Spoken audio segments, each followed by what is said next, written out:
Aiden is cutting some aluminum. Is this his fishing, the fishing thing? Yeah, yeah. Okay.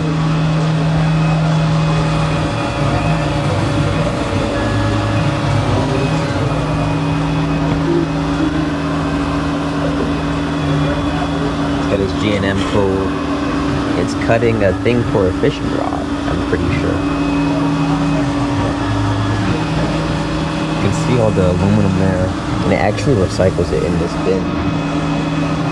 So all the coolant drips down, and all the aluminum and steel, whatever we're cutting, drips down, gets recycled.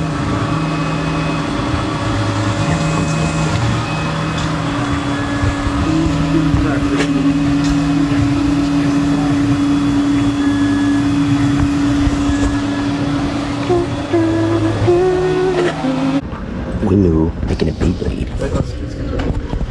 There we go. So this is, if I go to the model, some extrusions, and it's the same depth as the block that's going to be cut out of. Just like 0.5 inches. There's a ball end here. And I just put a little like hexagon at the top. That's why you gotta snatch it up over the summer. And in the cam section, these are the drill tabs. There's 3 pocket with the 1/4 inch flat end, a 1/4 inch ball end mill to get like the smooth. I like this more with that Little round parts here, and then an 1/8 inch ball end for even finer detail. So, you know, Cameron is the best being in the world. Cameron is like, he might be MJ. Yeah, that's what I'm thinking. Pilot. It's just like the test section. So I uploaded it here. He just fits on it. And then, hold on. Like, If I launch it, here's the photos that I would, for reference. I was looking at these. So I created another controller. This is the simulator basically, because we use a Tormach 440 machine, which is this one here. Go to spinning top code, zip, copy it over, then load it. So this is the code here. G and M code. This is just has to be referenced. So you would reference the zeros and basically centering it and making sure it's in the boundaries of the machine. That's what it would look like drill. And you just reset, start, feed rate, spindle, all the steps, everything. Okay, now it was a lot of things going on to get this to start working. But right now we're cutting the wood spinning top. So that's happening right now. Go from this angle.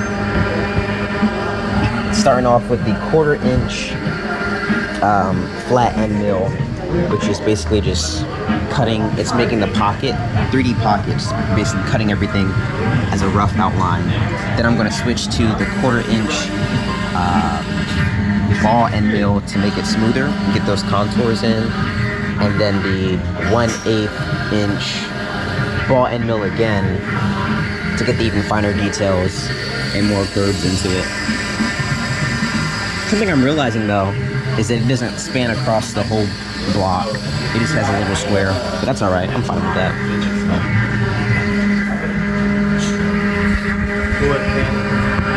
So you're not ducking around.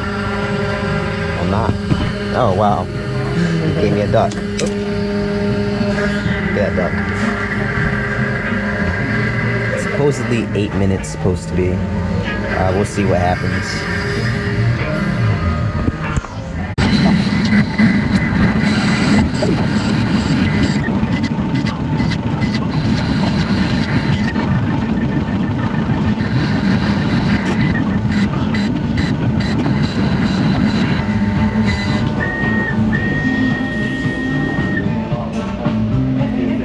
Okay, now it's time for the tool change.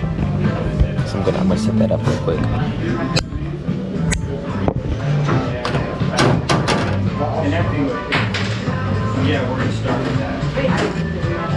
So we're changing into the 1/4 inch ball. change it to the ball. Cycle start.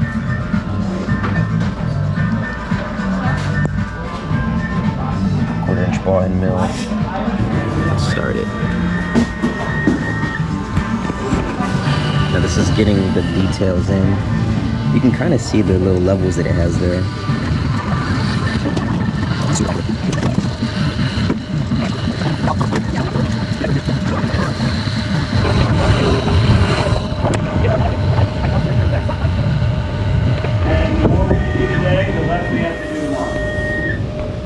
Okay, it's already done that one. So now I'm switching to the quarter-inch ball.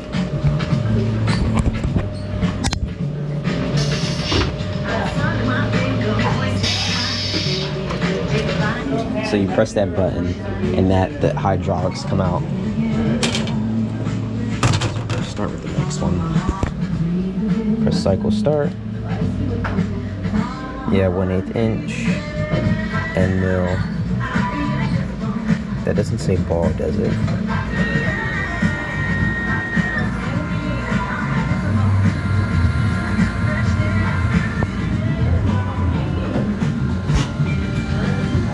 Let's see.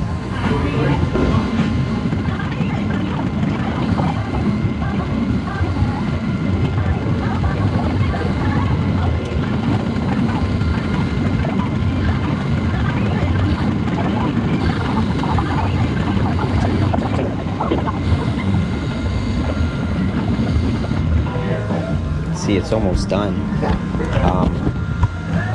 Almost the end of the line of code.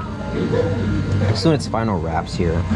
There was so many problems with the tool change because the tool number in Inventor wasn't the right tool that we have it set up for this machine. So it was like tool 6 was tool 5, tool 3 was 2, and like it was a lot. So it's done now. So we're going to see the finished product. We got this vacuum cleaner here.